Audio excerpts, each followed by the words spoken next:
VS9 news కి స్వాగతం. ముందుగా బులెటిన్ లో హెడ్లైన్స్. అప్పు కట్టలేదని ఇంటి ముందు పొయ్యి పెట్టిన బ్యాంక్ అధికారులు. అధికారుల తీరుపై విమర్శల వెల్లువ. నిరుపేదలకు అండగా కాంగ్రెస్ ప్రభుత్వం. నేటి నుండి రైతు భరోసా, మంత్రి తుమ్మల వెల్లడి. మన ప్రభుత్వాన్ని ప్రజలు తిట్టుకుంటున్నారంటున్న ఎమ్మెల్యే కోమటిరెడ్డి రాజగోపాల్ రెడ్డి సంచలన వ్యాఖ్యలు. విశాఖ మధురవాడ పిఎం పాలెంలో దారుణం. నడి రోడ్డులో మహిళను ఈడ్చుకెళ్లిన దుండగులు. విశాఖలో నారా లోకేష్ వైసీపీపై చమక్కులు చురుకులు విసిరిన మంత్రి. జనగామ జిల్లా దేవరూపుల మండలం పెద్దతండాకు చెందిన గుగులోతు లక్ష్మి తెలంగాణ గ్రామీణ బ్యాంకులో మహిళా సంఘంలో రుణం తీసుకుని 61,000 అప్పు పడింది. అప్పు కట్టాలని గుగులోతు లక్ష్మి ఇంటి ముందు పొయ్యి పెట్టి బ్యాంకు అధికారులు వంటవార్పు చేశారు. కోట్లు కొల్లగొడుతున్న కుబేరులు అప్పులు చేసి విదేశాలలో జల్సాగా తిరుగుతున్నా వాళ్లను వదిలేసి కూటికి తిప్పలు పడుతున్న వారిపై బ్యాంకు వారి ప్రవర్తన ఎన్నో ఇబ్బందులకు గురి చేస్తుందని, అయిన వారికి ఒక రూలు, లేని వారికి ఒక రూలు అంటూ తీవ్రంగా విమర్శలు వెల్లువెత్తుతున్నాయి. ఈ ఊర్లో ఇవాళ తీర్మానం చేస్తున్నాము. తమ్ముడు మీ ఊరిలో ఉన్నాడు మంచోడు. ఎందుకు అనంటే నాది కూడా ఉన్నా సార్, నేను కడతా ఇప్పుడు అంటే ఇప్పుడు కడతా అనేటువంటి వాడిని కాపాడాలి. ఎవరు కట్టకపోతే ఆ ఊరి మీద సెర్ప్ డిపార్ట్మెంట్, బ్యాంకు వాళ్ళు, కలెక్టరేట్ నుంచి కలెక్టర్ కూడా అదే చెప్తున్నారు, లోన్లు కట్టిపీయమని చెప్పి. ఈ రోజు ఇక్కడ సమావేశం మనం జరిగినాము. 30 మందితోటి SERP department, field officer, DO, NPA manager అందరు ఇక్కడికి వచ్చినందుకు వీళ్ళు 28 తారీఖు లోపల 51,000 కట్టాలి. ఇప్పుడు 10,000 కట్టాలి. ఇది ఒకవేళ కట్టకపోతే మళ్ళా సెర్ప్ డిపార్ట్మెంట్ వాళ్ళందరూ వచ్చి ఇక్కడ కూర్చుంటూ వసూలు చేయడం అవుతుంది. ఇందువలన ఎన్పిఎల్ లేకుండా ఉంటేనే మనం బ్యాంకులో ఏదైనా లోన్లు ఇస్తాము, ఆ ఊరు కూడా బాగుపడుతుంది. ఇప్పుడు రాజన్న వాళ్ళ ఇంటికి పోతాం, నెక్స్ట్ వాళ్ళ ఇంటికాడ కూడా ఇదే పద్ధతి. మనం వాళ్ళ ఇంటికాడికి వెళ్ళి పోయే పరిస్థితే లేదు.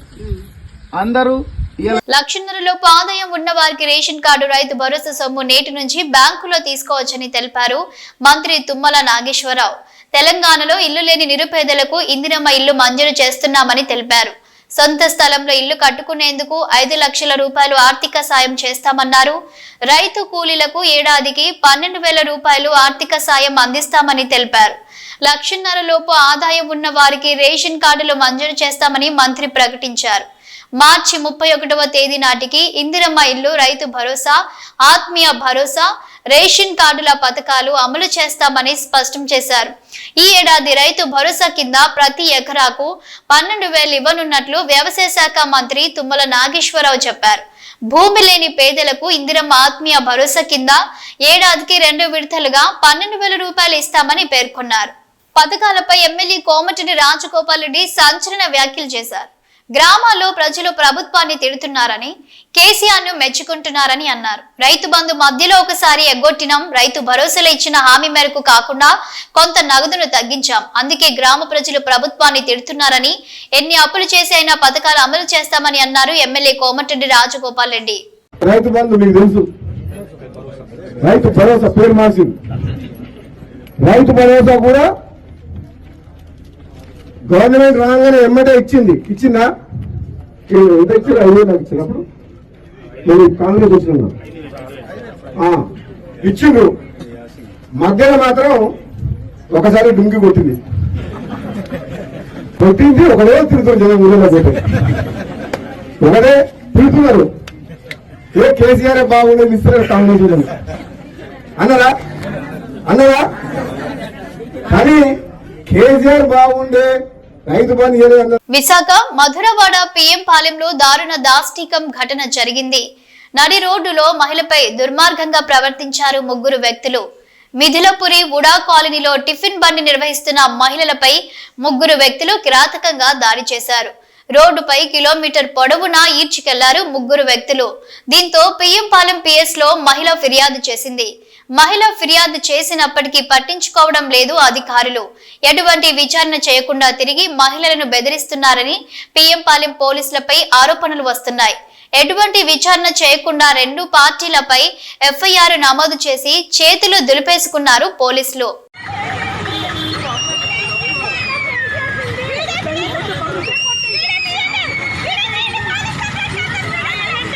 విశాఖలో మీడియాతో మాట్లాడారు విద్యా ఐటీ శాఖల మంత్రి నారా లోకేష్ మాట్లాడుతూ 2019 బ్లూ మీడియా నాపై నిరాధార ఆరోపణలు చేయడం జరిగిందని, క్షమాపణలు చెప్పుకుంటే న్యాయస్థానాన్ని ఆశ్రయిస్తానని చెప్పానని, బ్లూ మీడియా ఎటువంటి వివరణ ఇవ్వకపోవడంపై దానిపై నేను కోర్టును ఆశ్రయిస్తానని చెప్పారు Nara Lokesh. Nellore jail superintendent Rajarao audio viral గా మారింది. డబ్బులు తీసుకొని రిమాండ్ సెక్షన్ నుంచి అడ్మిన్ సెక్షన్ కు ఖైదీల మార్పు చేయడానికి జైలుకు వస్తున్న తమ బంధువులను బాగా చూసుకోవాలన్న మాజీ ఖైదీ రాకేష్ ఇందుకోసం ఆన్లైన్ లో డబ్బులు వేసినట్లుగా ఉన్న ఆడియో సంభాషణలు ఇప్పుడు నెట్టింట వైరల్ అయ్యాయి. ఇందులో వాస్తవం ఎంత అనేది తెలియాల్సి ఉంది. హలో సార్ నమస్తే సార్. చెప్పండి, ఎవరు సార్ సులువుపేట నుంచి సార్. నిన్న రిలీజ్ అయింది కదా సార్ రాకేష్.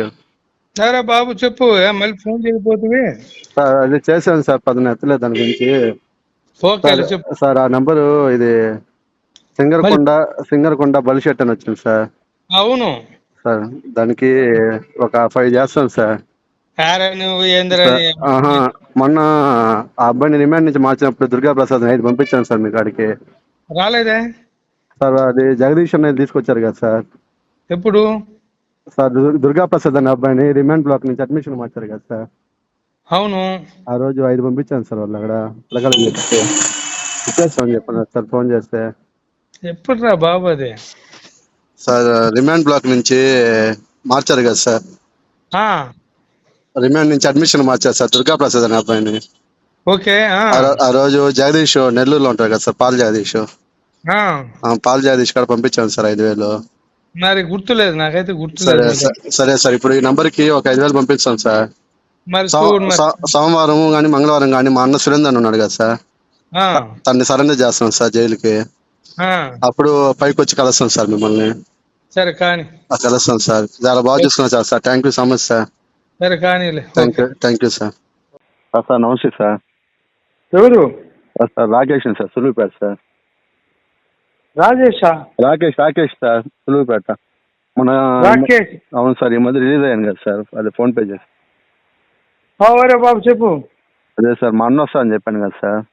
అవును, అది ఈ రోజు వస్తున్నారు సార్. ఆల్రెడీ జైలు కాడికి కూడా తీసుకొస్తా ఉన్నారు. ఏది జైలు కాడికి తీసుకొస్తా ఉన్నారు సార్. సరెండర్ చేశారు ఈ రోజు. ఓహో, కోర్టుకు సరెండర్ అయ్యాడా? అవును సార్, కోర్టుకి సరెండర్ అయ్యి జైలుకి వస్తున్నారు సార్. అదే సార్, ఒక చూసుకుంటారని రేపు వచ్చి నేను కలుస్తాను సార్. మీకు కూడా రోజు ఫోన్ పే తక్కువ చేశాను.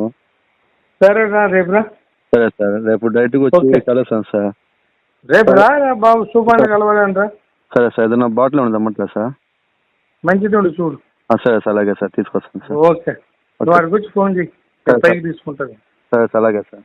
ఓకే కానీ okay sir. Good morning sir. చెప్పండి, నేను వస్తాను చెప్పు, రాలేదు సార్. కోర్టుగా బాగా లేట్ అయిపోయింది సార్, కోర్టు పని మీద తిరుగుతాను. సరే రేపు రా సార్ రేపు వస్తాను సార్, డైరెక్ట్ గా వస్తాను. ఇప్పుడు ఫోన్ పే ఆ నంబర్కి చేయమంటారు సార్? నేను చెప్తాలే. సరే సార్, అలాగే సార్. రేపు చేయి. సరే సార్, అలాగే సార్. బంజారాహిల్స్ లోని ఫ్రైడ్ ఘీ అండ్ కర్డ్ పేరుతో ఉన్న షాప్ లో కల్తీ నెయ్యి తయారవుతుందని జిహెచ్ఎంసీ టాస్క్ ఫోర్స్ పోలీసులు తనిఖీ నిర్వహించారు. కల్తీ పదార్థాలు ప్రమాదకర రసాయనాలతో నెయ్యి తయారు చేస్తున్నట్లు గుర్తించారు. భారీగా కల్తీ నెయ్యితో పాటు తయారీకి ఉపయోగిస్తున్న పదార్థాలను స్వాధీనం చేసుకున్నారు పోలీసులు.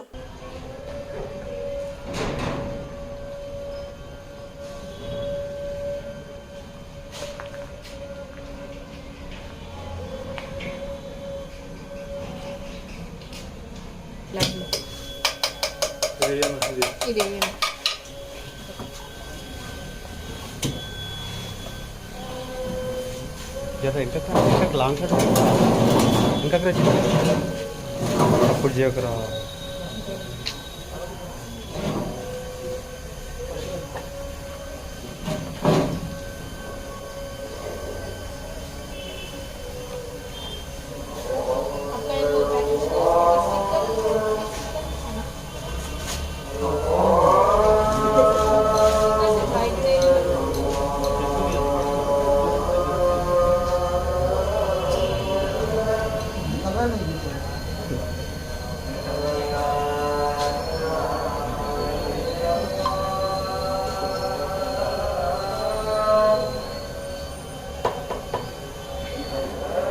నా మీద అనవసర వ్యాఖ్యలు చేయడం కంటే హోంమంత్రి అనిత రీల్స్ చూసుకుంటూ కాలక్షేపం చేసుకోవాలని విమర్శించారు మాజీ మంత్రి గుడివాడ అమర్నాథ్. అధికారంలోకి వస్తే 20 లక్షల ఉద్యోగాలు ఇస్తామని చెప్పి 2.5 లక్షల మంది వాలంటీర్లను తీసేశారని, మొదట వాలంటీర్ల సమస్య పరిష్కరిస్తే బాగుంటుందని అన్నారు మాజీ మంత్రి గుడివాడ అమర్నాథ్. ఎవరన్నారు? ఎవరు వాళ్ళు రీల్స్ చూసుకోమన్నాడు, ఎందుకు వాళ్ళ గురించి ఏమంటారు? ఆ రీల్స్ను అవేవో నిన్న కూడా నా గురించి కూడా ఏదో మాట్లాడినట్టు చూసాను. ఏదో అన్నారు, ఏమన్నారు?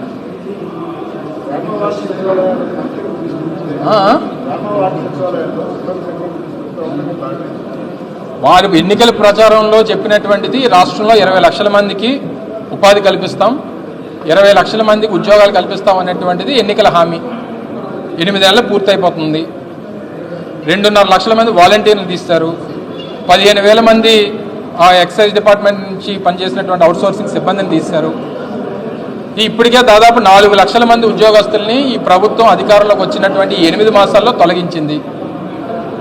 ఇంతమందిని తొలగించి నువ్వు మళ్ళీ కొత్తగా ఇక సచివాలయ సిబ్బంది ఏంటి? రేపు పొద్దున అందరినీ జీతాలు ఇవ్వట్లేదు ఇలా స్టాఫ్కి. స్టీల్ ప్లాంట్ నుంచి గొప్పగా మాట్లాడుతున్నారు. స్టీల్ ప్లాంట్లో ఎంప్లాయీ జీతాల్లో ఆల్మోస్ట్ 4 నెలల నుంచి లేవు. కాంట్రాక్ట్ ఎంప్లాయీస్ ఏమో 3,500 మంది తీసేమని చెప్పి డైరెక్షన్స్ వచ్చాయి. వాలంటీర్ రిటైర్మెంట్ పెట్టుకోమని చెప్పి 2,000 మందిని ఆదేశిస్తూ ఉన్నారు. 20 లక్షల ఉద్యోగాల సంగతి దేవుడెరు. ఉన్నటువంటి ఉద్యోగాలు తీయకుండా ఉండాలనేటువంటిది ప్రజలు కోరుకుంటున్నారు. నిన్న దావోస్ వెళ్ళి వచ్చి ఏం మాట్లాడుతున్నాడు ఆయన? ఇది ఒక మిథ్య అంటున్నాడు. అంటే 10 సార్లు దావోస్ వెళ్ళిన తర్వాత తెలిసిందా మిథ్య అని? ఉత్తి చేతులు ఊపుకొని వచ్చి ఇప్పుడు అడిగేసరికి సమాధానం లేక ఇది ఒక మిథ్య, నేను అందరినీ కలవడానికి వెళ్ళాను, లేదు నన్ను అందరూ కలవడానికి వచ్చారని చెప్పుకొని అక్కడికి వెళ్ళి రాజకీయాలు మాట్లాడి, అక్కడికి వెళ్ళి రెడ్ బుక్ గురించి మాట్లాడి తీరా ఉత్తి చేతులు ఊపుకొని వచ్చి లేనిపోయినటువంటి ఆరోపణలు చేస్తూ ఉన్నారు. ఇవన్నీ కూడా ప్రజలు గమనించాలి. దయచేసి పోనీ మిథ్యాన్ని తెలుసుకున్న తర్వాత మళ్ళీ ఇంకొక 20 కోట్లు మళ్ళీ వచ్చే సంవత్సరం ఖర్చు పెడతారా లేదా దీని గురించి ఏం చేస్తారనేటువంటి వేచి చూద్దాం. తీరా అడిగితే మేము వచ్చిన 7 నెలల్లోనే 3 లక్షల కోట్లు పెట్టుబడులు తెచ్చామన్నారు. ఎక్కడ తీసుకొచ్చారు? మేము తీసుకొచ్చిన మీరు రాసుకోవడం ఏంటి? గ్రీన్ హైడ్రోజన్ హబ్ మేము తీసుకొచ్చిందే, బల్క్ డ్రగ్ పార్క్ మేము తీసుకొచ్చిందే, మిట్టల్ని మేము తీసుకొచ్చిందే, టీసీఎస్ మేము తీసుకొచ్చిందే. మీరు ఎవరిని తీసుకొచ్చారంటే మీరు మోడీ గారిని తీసుకొచ్చారు అంతే. ఆ ఓపెనింగ్ చేయడానికి మోడీ గారిని తీసుకొచ్చే తప్ప మీరు తీసుకొచ్చింది ఈ 8 మాసాల్లో ₹1 పెట్టుబడి అనేటువంటిది లేదు అనేటువంటిది ప్రజలకు తెలుసు. ఒకవేళ ఆ రుజువులు ఏమైనా ఉంటే మేము చూపించగలం, వాళ్ళు చూపించమనండి. ఎందుకంటే గ్రీన్ హైడ్రోజన్ హబ్కి పర్మిషన్స్ కానీ ఆ ల్యాండ్ కన్వర్షన్స్ కానీ సంతకాలు పెట్టింది మంత్రిగా నేను, గ్రీన్ హైడ్రోజన్ హబ్కి పెట్టింది నేను, బల్క్ డ్రగ్ పార్క్ పెట్టింది నేను, వీటన్నిటికి కావాల్సినటువంటి అప్రూవల్స్కి సంతకాలు పెట్టింది నేను ఇండస్ట్రీస్ మినిస్టర్గా. చెప్పమనండి వాళ్ళ హయాంలో ఏం తీసుకొచ్చారు, 8 నెలల్లో దేనికైనా రెడీ అని చెప్పాం, చర్చకి కూడా రెడీ అని చెప్పాం. Thank you. ఇందిరమ్మ పేరు పెడితే డబ్బులు ఇవ్వరా? ఎలా ఇవ్వరో మేము చూస్తామని అన్నారు మంత్రి పొన్నం ప్రభాకర్ గౌడ్. ఇందిరమ్మపై అవహేళనగా మాట్లాడితే ఊరుకునేది లేదని, ఇందిరమ్మను వాజ్పేయి కాళీమాతతో పోల్చారని గుర్తు చేశారు ఆయన. 10 నెలల కాలంలో కేంద్రం జీఎస్టీ రూపంలో 37,000 కోట్ల రూపాయలు వసూలు చేసింది. మరి కేంద్రం తెలంగాణకి ఇచ్చింది ఎంత అని ప్రశ్నించారు. దీన్ దయాల్ అంత్యోదయ, దీన్ దయాల్ గృహజ్యోతి లాంటి పేర్లు పథకాలకి ఎందుకు పెట్టారు? వీళ్ళేమైనా దేశం కోసం ప్రాణత్యాగం చేశారని ప్రశ్నించారు. తెలంగాణ నుంచి ఉన్న 2 కేంద్ర మంత్రులు ఉన్నారు, ₹1 కేంద్రం నుంచి అదనంగా తెచ్చారా అని ప్రశ్నించారు. ఈ దశలో ఇంత గొప్ప కార్యక్రమాలు జరుగుతూ ఉంటుంటే ఎవరింట్లోకే జేబులకే పైసలు తెచ్చిస్తున్నాం అన్నట్టుగా ఫెడరల్ సిస్టంలో రాష్ట్రము కేంద్రము ఆర్థిక నిధులకు సంబంధించిన ఆనాడు రాజ్యాంగంలో, ఎందుకంటే ఇలా 76వ ఇలా మనం గణతంత్ర దినోత్సవ వేడుకలు జరుపుకుంటా ఉన్నాం. ఈ వేడుకలు జరుపుకునే సందర్భంగా ఫెడరల్ సిస్టంలో కొన్ని రాష్ట్రానికి సంబంధించిన కార్యక్రమాలు, కొన్ని కేంద్రానికి సంబంధించిన కార్యక్రమాలు, కొన్ని ఇద్దరు కలిసి జరిపే కార్యక్రమాలు ఉమ్మడి జాబితాలో ఉండే విధంగా మనం రాజ్యాంగాన్ని ఏర్పరచుకున్నాం. అది తెలియకుండా, అవగాహన లేకుండా ఇందిరమ్మ పేరుంటే ఇళ్లకు డబ్బులు ఇవ్వమంటా ఉన్నారు కొంతమంది, ఏదో సొంత జేబుల్లోకే ఇచ్చినట్టుగా.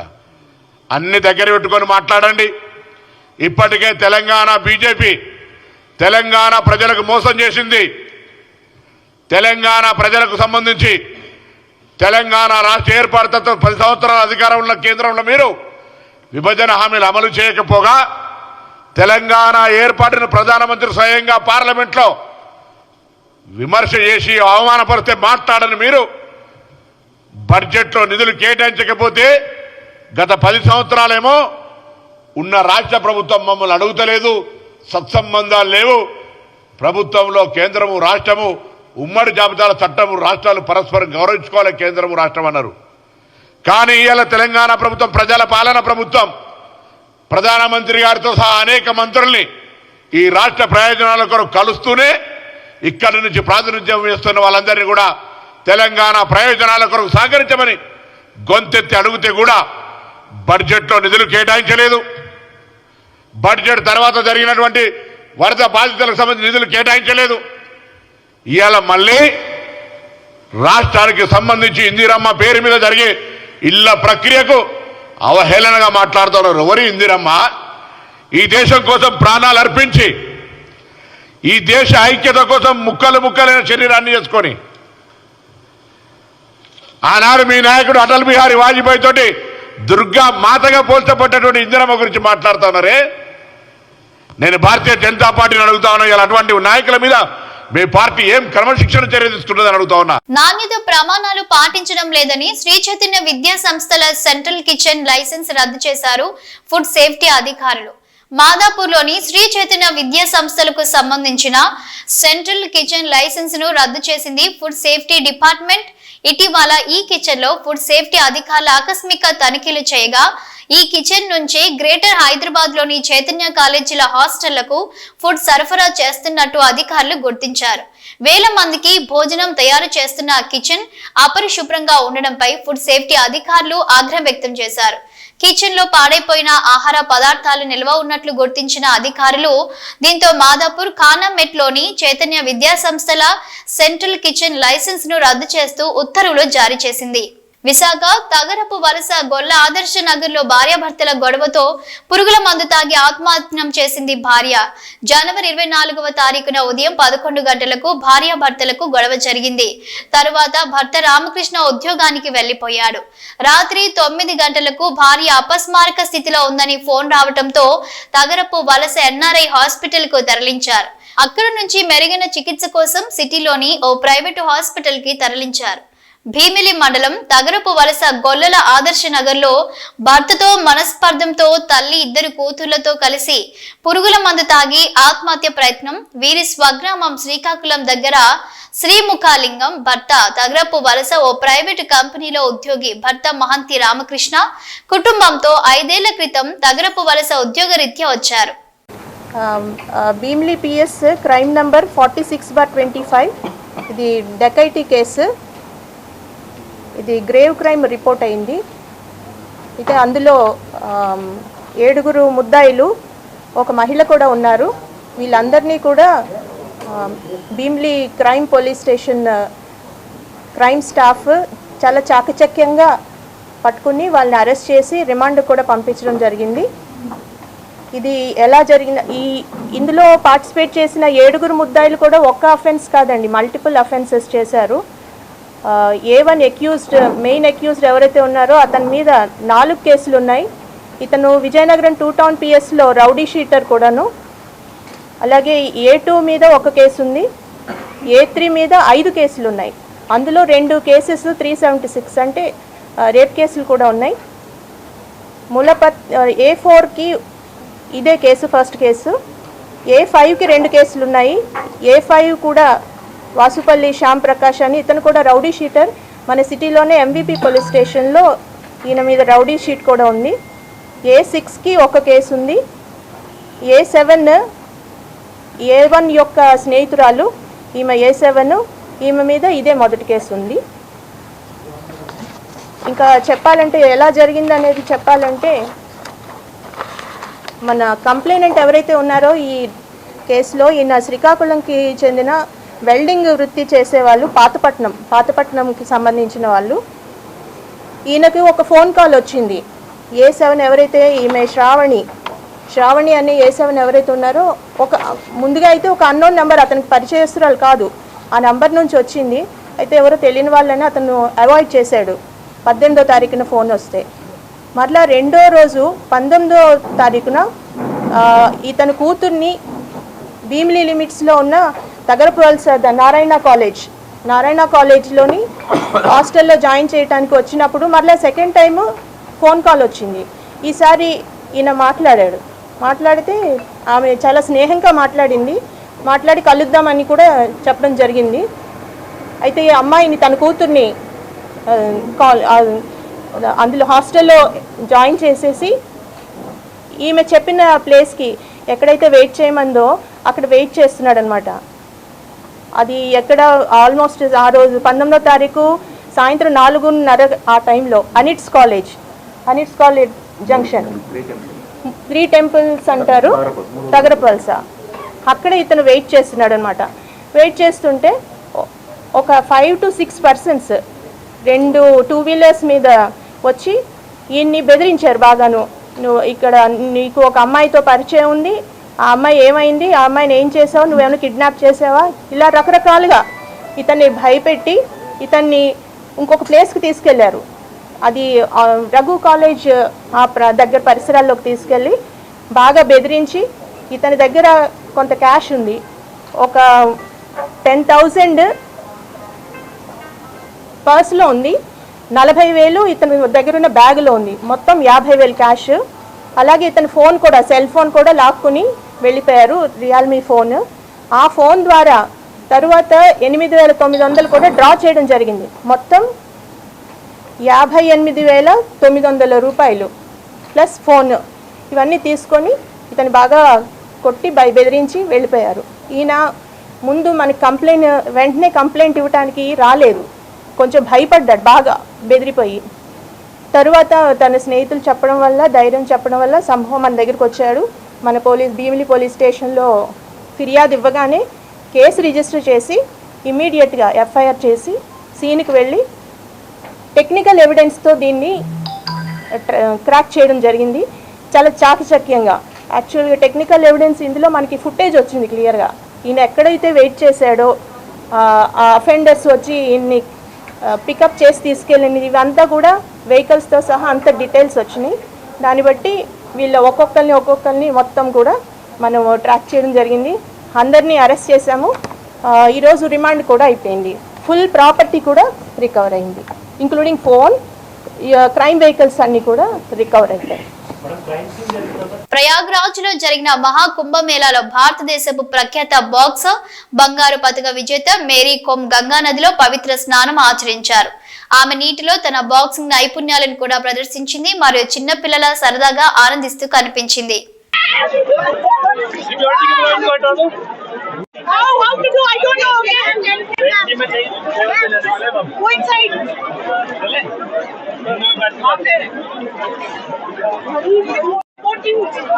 Here, the Hindu culture, at least we respect the way the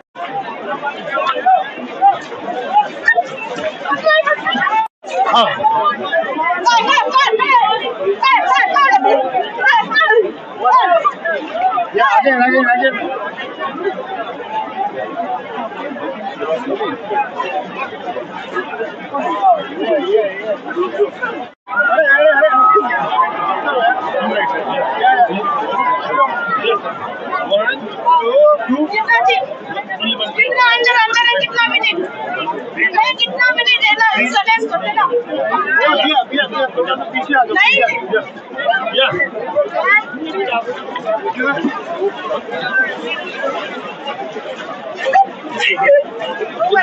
One more.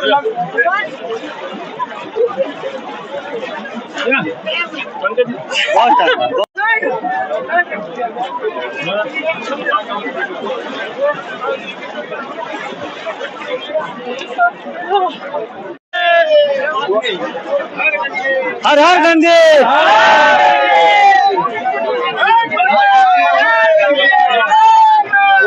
बोलो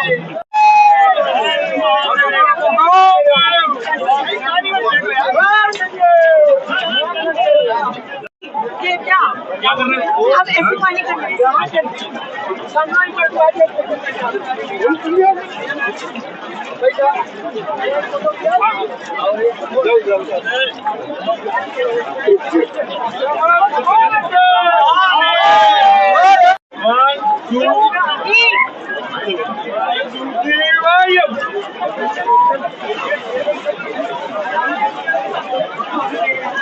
నెల్లూరు మర్రిపాడు మండలం బాటసింగనపల్లి అటవీ ప్రాంత సమీపంలో ఓ చిరుతపులి మృతి చెందింది.